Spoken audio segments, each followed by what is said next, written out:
बिस्मिल्लाहिर्रहमानिर्रहीम अस्सलाम वालेकुम। सऊदी इन्फो यूट्यूब चैनल में आपको खुश आमदीद कहते हैं। जब से छुट्टी एक्सपायरी वालों की 3 साल की पाबंदी ख़त्म हुई है तब से कुछ नई चेंजिंग्स आ रही हैं।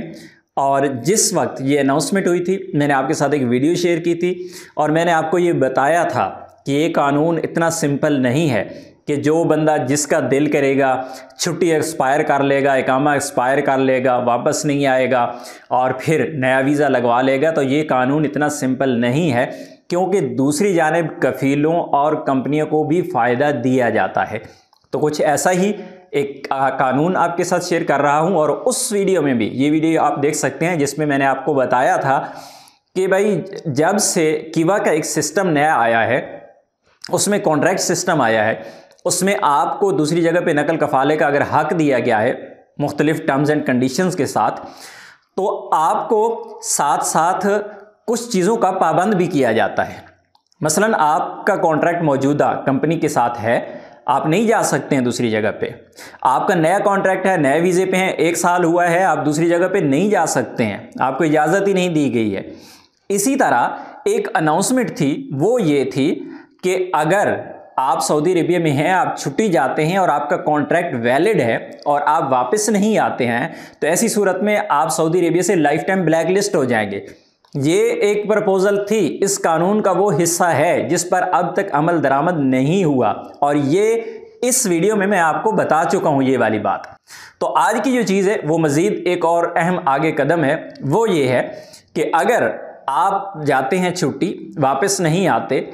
और आपकी छुट्टी एक्सपायर हो जाती है, इकामा एक्सपायर हो जाता है और फिर आप नए वीज़ा पर सऊदी अरेबिया में पहुंचते हैं, तो जो पुराना कफ़ील जो कंपनी है वो आपके ख़िलाफ़ कार्रवाई कर सकते हैं। जितना आपका कॉन्ट्रैक्ट बाकी था एज़ पर लेबर लॉ, वो आपसे डिमांड कर सकते हैं कि आपका 6 महीने का, 8 महीने का, कितना आपका जो कॉन्ट्रैक्ट था बाकी था उसकी जो पेमेंट बनती है वो आपसे डिमांड कर सकते हैं और आप पर केस किया जा सकता है।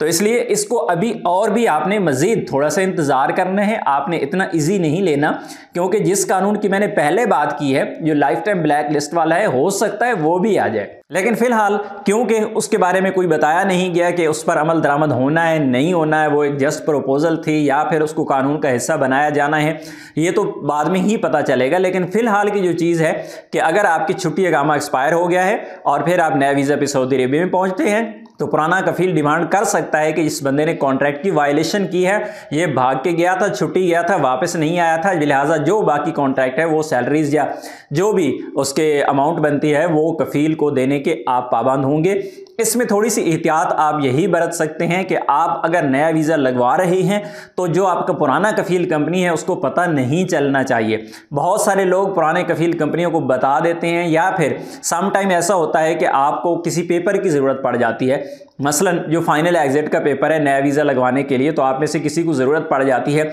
बहुत सारे लोगों को पता ही नहीं होता कि भाई आपको कफ़ील को कांटेक्ट करने की ज़रूरत ही नहीं है, ये बाहर से निकल आता है पेपर। तो वो पेपर अगर आप निकालते हैं, कफ़ील को कांटेक्ट करते हैं, या बहुत सारे लोग इस चीज़ से परेशान होते हैं कि भाई मेरा तो सिस्टम में हुरूब शो हो रहा है, जबकि वो हुरूब वो वाला नहीं होता जो आप समझ रहे होते हैं। जो डिपोर्ट होते हैं, जो सऊदी अरेबिया के अंदर रह के जिनका हुरूब लगा होता है, ये छुट्टी वाला हुरूब होता है। छुट्टी एक्सपायरी के बाद ऑटोमेटिकली सिस्टम में हुरूब शो हो जाता है, तो इसमें कोई टेंशन वाली चीज़ नहीं है, कोई प्रॉब्लम वाली, कोई ख़तरे वाली चीज़ नहीं होती है। ये सिस्टम ऑटोमेटिकली आपको हुरूब में डालता है, लेकिन ये असल में वो वाला हुरूब नहीं होता, क्योंकि छुट्टी एक्सपायरी के बाद आपको ऑटोमेटिकली सिस्टम उस लिस्ट में डाल देता है एब्सेंट फ्रॉम वर्क में। तो अगर आपके इकामा एक्सपायरी के बाद 12 महीने यानी 1 साल का टाइम गुजर जाता है और उसके बाद आप सऊदी अरेबिया ट्रैवल करते हैं, तो फिर पुराना कफ़ील आपके खिलाफ कोई भी कानूनी कार्रवाई नहीं कर सकता। लेकिन 1 साल से पहले अगर आप सऊदी अरेबिया में दोबारा एंटर होते हैं और उसको पता चल जाता है, तो ऐसी सूरत में वो आपके खिलाफ कानूनी कार्रवाई कर सकता है। और एक बहुत ही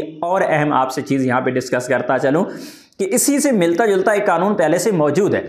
वो ये है कि अगर आप मौजूदा कंपनी में हैं, आप कंपनी से फाइनल एग्जिट मांग रहे हैं और कंपनी आपको फाइनल एग्जिट नहीं दे रही, कफ़ील आपको फाइनल एग्जिट नहीं दे रहे, लेकिन फिर भी आप बज़िद हैं कि मैंने फाइनल एग्जिट जाना है, तो कुछ कंपनियां और कुछ कफ़ील क्या करते हैं कि एक पेपर पे आपसे साइन करवा लेते हैं, उसमें लिखवा लेते हैं कि अगले 1 साल के लिए, अगले 2 साल के लिए आप सऊदी अरेबिया का सफ़र नहीं कर सकते, तो फिर आप उसके पाबंद हो जाते हैं। अगर उस दौरान यानी जो आपने साइन करके दे दिया पहली तो चीज़ है ये आपको साइन करना ही नहीं चाहिए, लेकिन अगर साइन करके आपने दे दिया फिर आप उस पेपर के पाबंद हो जाते हैं। फिर आप अगर अपने मुल्क चले जाते हैं तो दोबारा नया वीज़ा लगवाना है तो फिर आप कफील से छुप के रहेंगे सऊदी अरेबिया में। अगर उसे पता चल गया तो क्योंकि आपने वो पेपर एक साइन किया होता है तो वो एक वायलेशन बन जाती है और फिर ऐसी सूरत में भी आपको जुर्माना हो सकता है। तो जो मौजूदा कानून है 3 साल की पाबंदी सब लोगों पे ख़त्म हो चुकी है। जिनकी छुट्टी एक्सपायर हुई है, छुट्टी एक्सपायरी के बाद, इकामा एक्सपायरी के बाद आपका नया वीज़ा लग जाएगा, लेकिन आपको इसमें भी एहतियात करने वाली बहुत सारी चीज़ें हैं और आइंदा आने वाले दिनों में अगर इसमें कोई और अपडेट आएगी तो इंशाल्लाह आपके साथ हम ज़रूर शेयर करेंगे। अपनी दुआ में याद रखिएगा। अस्सलाम वालेकुम।